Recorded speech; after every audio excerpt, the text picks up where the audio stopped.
যুক্তরাষ্ট্রের প্রেসিডেন্ট নির্বাচনের পর থেকেই ডোনাল্ড ট্রাম্পের মন রক্ষায় ব্যস্ত হয়ে ওঠে নরেন্দ্র মোদীর নেতৃত্বাধীন ভারতের কেন্দ্রীয় সরকার। সামাজিক মাধ্যমে ট্রাম্পকে শুভেচ্ছা জানানোর পাশাপাশি ট্রাম্পের কোম্পানিকেও ভারতে বড় বিনিয়োগের সুযোগ করে দেওয়া হয়। ফলে ভারতীয়দের আশা ছিল দ্বিতীয় মেয়াদে হয়তো নরেন্দ্র মোদীর সাথে বন্ধুত্বের সম্পর্ককে আরও দৃঢ় করবেন ট্রাম্প।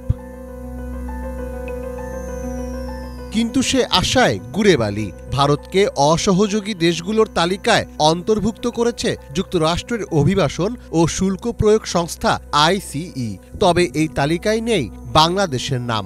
ভারত ছাড়াও Bhutan, Cuba, Iran, Pakistan, Russia এবং ভেনেজুয়েলাও এই তালিকায় রয়েছে।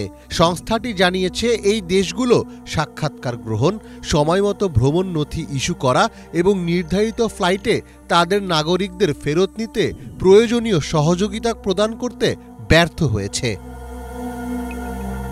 ICEর তালিকা অনুযায়ী যুক্তরাষ্ট্র থেকে 14,50,000 অবৈধ অভিবাসীকে বিতাড়িত করার পরিকল্পনা করা হয়েছে। এর মধ্যে 18,000ই ভারতীয়। গত 3 বছরে প্রায় 90,000 ভারতীয়কে যুক্তরাষ্ট্রে অবৈধভাবে প্রবেশের চেষ্টাকালে আটক করা হয়েছে। এদের অধিকাংশই পাঞ্জাব, গুজরাট এবং অন্ধ্রপ্রদেশের বাসিন্দা। বহু সংখ্যক ভারতীয় যুক্তরাষ্ট্রে তাদের অবস্থান বৈধ করার চেষ্টা করলেও এ প্রক্রিয়া বেশ সময় সাপেক্ষ।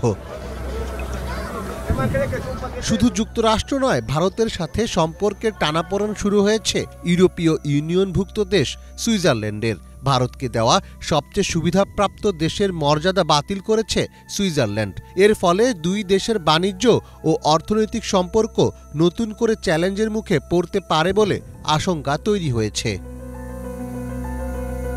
সুইজারল্যান্ডের সরকারের এই সিদ্ধান্তের পর সেখানে কাজ করা ভারতীয় সংস্থাগুলোকে আগামী 1 জানুয়ারি থেকে চড়া হারে কর পরিশোধ করতে হবে। বিশ্ব বাণিজ্য সংস্থার নিয়ম অনুযায়ী কোনো দেশ যদি অন্য একটি দেশকে মোস্ট ফেভার্ড নেশন বা MFN মর্যাদা দেয়, তাহলে সেই দেশকে শুল্ক ও বাণিজ্য সংক্রান্ত বিশেষ সুবিধা দিতে হয়। এতদিন সুইজারল্যান্ড ভারতকে এইসব সুবিধা দিত।